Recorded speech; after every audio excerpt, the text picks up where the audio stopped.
नमस्कार दोस्तों, आप सभी का दिल से स्वागत है हमारे चैनल जनभक्ति में। आज के इस खास वीडियो में हम बात करने जा रहे हैं सोमवार व्रत कथा की। सोमवार व्रत भगवान शिव को समर्पित सबसे लोकप्रिय हिंदू अनुष्ठानों में से एक है। व्रत प्रतिबंधित नहीं है और इसे उम्र और लिंग की परवाह किए बिना कोई भी व्यक्ति कर सकता है। भारत में यह उन लोगों द्वारा लोकप्रिय रूप से मनाया जाता है जो शादी करने और उपयुक्त जीवन साथी ढूंढने में कठिनाइयों का सामना कर रहे हैं। सोमवार व्रत कथा क्या है? सोमवार का व्रत भगवान शिव को समर्पित है। इस दिन व्रती भक्त सोमवार व्रत कथा सुनते हैं। सोमवार व्रत से जुड़ी कहानी एक भक्त के अनुभव को बताती है जिसने सोमवार व्रत रखा था। सोमवार के व्रत से जुड़ी कुछ कहानियां हैं और यह उनमें से एक है। एक बार एक धनी व्यापारी था। वह एक कट्टर भगवान शिव भक्त थे, लेकिन शादी के कई साल बाद भी उनकी कोई संतान नहीं हुई। उसने संतान प्राप्ति के लिए सोमवार का व्रत किया। जल्द ही भगवान शिव और देवी पार्वती उनके सपने में प्रकट हुए और उन्हें एक बेटे का आशीर्वाद दिया, लेकिन भगवान शिव ने कहा कि बच्चा केवल 12 साल तक जीवित रहेगा। एक साल बाद व्यापारी की पत्नी ने एक बच्चे को जन्म दिया और सभी लोग खुश हुए। लेकिन व्यापारी अभी भी दुखी था क्योंकि वह जानता था कि बच्चे का जीवन केवल 12 वर्ष ही है। बच्चे के जन्म के बाद भी व्यापारी सोमवार व्रत करता रहा। उन्होंने गरीबों और जरूरतमंदों को कपड़े बांटे और खाना खिलाया।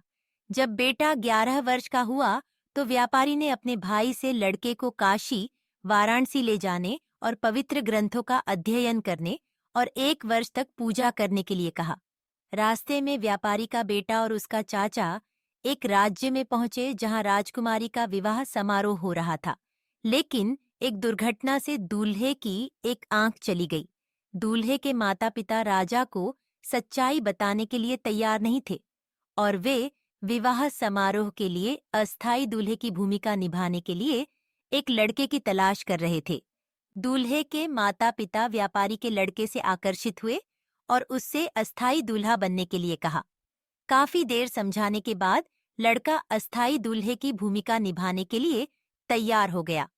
सुंदर दूल्हे को देखकर सभी लोग खुश हुए और परंपरा के अनुसार विवाह समारोह संपन्न कराया गया। दुल्हन इतनी खुश थी कि उसने एक सुंदर लड़के से शादी की है।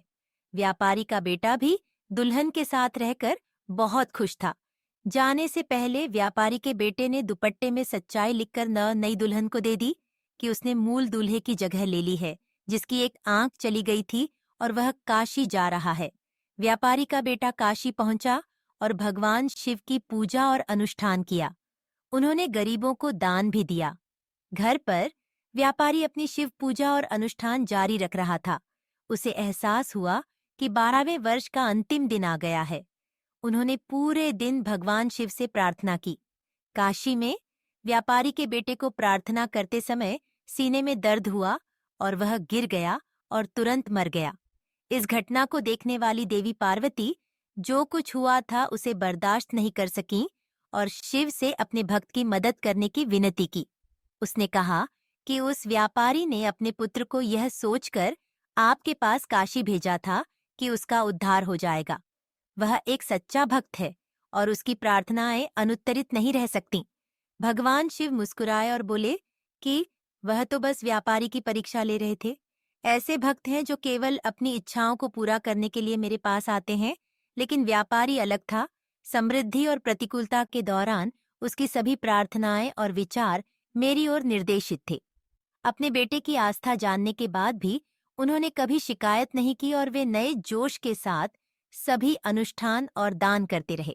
व्यापारी ने अपने पुत्र को काशी भेजकर इस तथ्य को स्वीकार कर लिया था कि मृत्यु ही अंतिम सत्य है और उसने ईश्वरीय इच्छा को स्वीकार कर लिया था।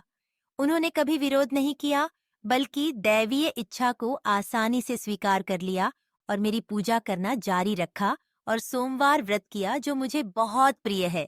मैं ऐसे भक्त की सहायता कैसे नहीं कर सकता। भगवान शिव जल्द ही एक साधु के वेश में व्यापारी के बेटे के पास प्रकट हुए और गंगा नदी से कुछ जल छिड़का।